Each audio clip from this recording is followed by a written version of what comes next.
first-year teacher. Any other teachers in the house? Yeah! Okay, relax. Not everybody's a teacher. Okay.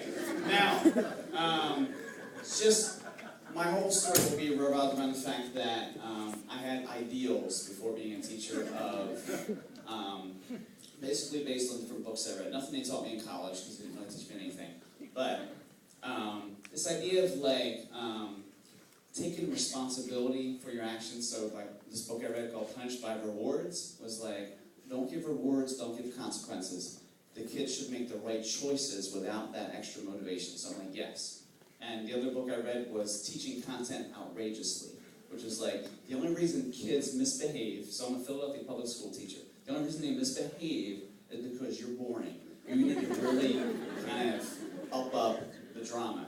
So I'm believing in that, I love that. So I'm a teacher, and just to set up, before my first example, my classroom environment for the first 2 weeks is to the point where it's so chaotic. There's fights, there's throwing stuff, it's so loud that the good students, which is like, I mean, the ones who are behaving at the moment are crying and holding their ears because they're so overwhelmed by the chaos. They cannot take it. There's tears, and it's horrible. And I feel like I'm a cause of that. So that's part of the environment. Another part is like I'm getting hit in the head with shit. And the sad part is I could not catch who was throwing the stuff. I would turn the right stuff on the board, whatever. And I kept erasers, pieces of crayon, whatever.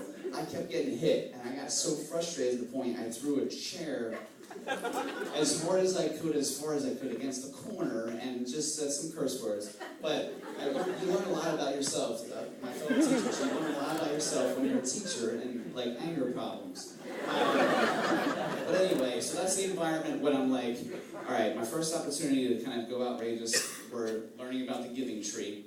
And, all right, I'm just going to become a tree for this lesson. And if you're not familiar with the book, The Giving Tree, it's basically about this boy in this tree, a talking tree, who's very giving. And the boy just kind of plays with his apples, eats the apples, hangs on the branches, and then uses the branches to build a house. Eventually cuts the stump, the whole tree down to make a boat to go away because he's depressed. He becomes an older and older man. And all that's left is this little stump. So this tree has been used and abused, and I'm starting to feel that way as a teacher. But anyway, I come dressed as a tree. I got branches from the park. I'm like having like branches all out the side of my body. Face paint, the whole deal. I'm talking like a tree. I'm like, hey, my name is the Giving Tree. What's your name? Okay, stop pulling at my branches. Stop hitting each other with the branches. Hey, what are you doing? I think the kids were taking the book too literally. Where in the book, they're kind of using, the tree is giving up the branches. Anyway, so eventually I had to lose the tree voice and start yelling, which doesn't work either. You know that if you're a teacher, it does not work. So I should have learned that like the week before, where they locked me in the closet. And when you get locked in a closet as a teacher, when you actually bust out, like, these kids didn't know me. This was the second week of teaching. And I said to the kid right to their face, you don't know who I am. You have no idea where I came from or what I'm going to do to you right now. I could have been in jail for who knows what. You better be careful who you lock in the closet. Like, it was that times 10, but you get the idea. So, those experiences, but nonetheless, it didn't deter me. I'm still, next week, I'm like, okay, we're learning about India. It's a math lesson tied into India. I will come in as Mr. Shah. Hello, I am Mr. Shah from India. I have the whole outfit, everything. I'm like, in my country, we do not wear our shoes inside. Let me take off my shoes. Okay. And we learn some math. And like 20 minutes later, I'm like, okay, where are my shoes? Who has taken my shoes?